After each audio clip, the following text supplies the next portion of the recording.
Julio, my wife Ariana passed away tragically and unexpectedly about 4 months ago. And I wrote a few words, maybe not too few, about my grief. I'd like to read them to you. It's been almost 4 months and I still get "How are you doing?" messages every day. I'm surprised I don't feel repetitive because I always answer the same thing. Emotionally, nothing has changed. Nothing.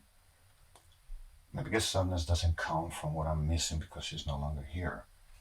It comes from the dreams she had that she couldn't fulfill, from the life and experiences she could and should have had, but didn't, because she wasn't given even just a bit more time. And when that sadness comes, however its form or shape, it does it identically and just as ruthlessly as the first time. As I said, nothing has changed. I've been suggested to move on. The clever ones tell me to move forward, but game words rarely change my perspective on things. I've been told that everything has already been said. I've been encouraged to stop surviving and start living again.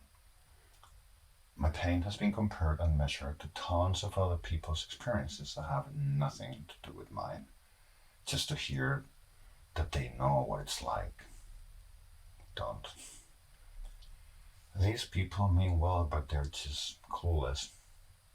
Possibly just as clueless as I was not long ago, thinking that the death of my father, the death of my only brother, and other close friends and relatives had taught me everything I needed to know about grief. Well, that wasn't even the first page of the first chapter of a very long book.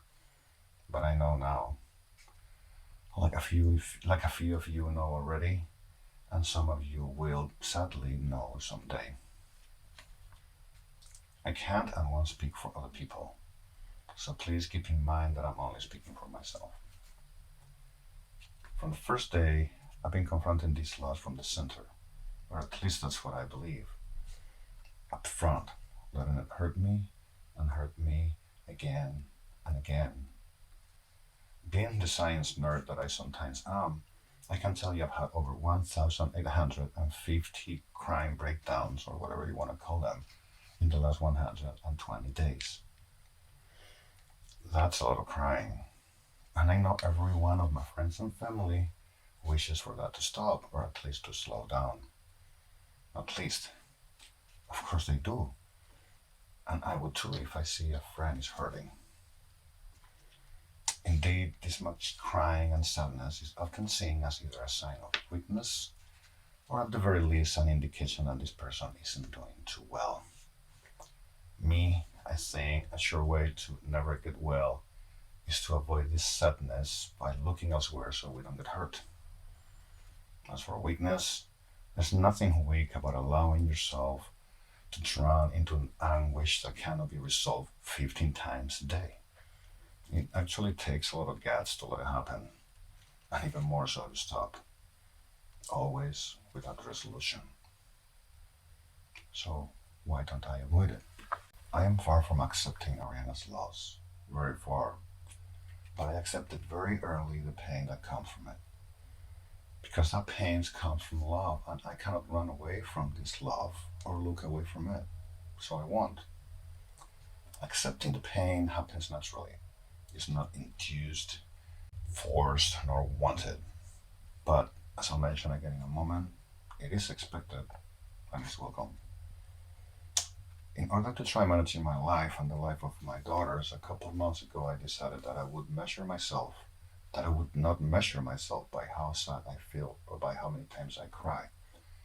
Instead, I would measure myself by the things I get done every day. Because my grief and the world move at different speeds. In fact, the world moves at a crazy fast speed while my sadness for this loss is stagnant. A snail would get bored watching my grief move.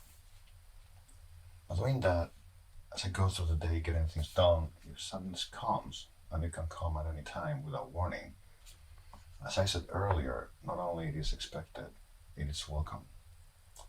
And I embrace it, and I may cry, And after I feel I've missed her in every day a person can be missed, I find new ways to miss her. And after a minute or two, sometimes 5, rarely more, although it does happen, then I let it go. But not far, knowing it's just for a little while and never fully gone, as I continue in this fast, crazy world until whenever she wants to come back, which could be a minute later, half hour, maybe 3 hours, at which time I would welcome her and die with her once again. If by the end of the day I got done things that were worth it for me to get done, the day was good. Whether I cried 15 times or I had been missing her in every way and shape only tells me about how much I love her. To be clear, I don't celebrate pain. I don't rejoice when sadness takes over me. Yes, it comes from love, but it hurts more than anything else in the world. Still, I said I welcome it, and I do. Because I don't close the doors, I let them open. I let them open so sadness can come in, and I let them open so sadness can also get out eventually, I guess. I like to wrap up with one thing I also hear rather often these days. Friends tells me a lot the words life sucks as a way to empathize. I might have even silently screamed those words at some point in the last few months. But life doesn't suck. Of course, if someone asked me about my life now, I wouldn't tell them, oh, life is awesome. No, they'd likely hear, oh, life really does suck right now instead. But if life just sucked, I wouldn't be suffering now the way I am. Life doesn't suck, or at least it doesn't have to. Life is amazing, or at least it can be. I know because I'm lucky to say that life has been amazing for me. Ariana's entire life was amazing. Life doesn't just suck. Do you know what sucks? Death does. And yet, that will happen to all of us, just like life. And life is what matters above anything else. Don't know if I'll get invited to Paris very often after this.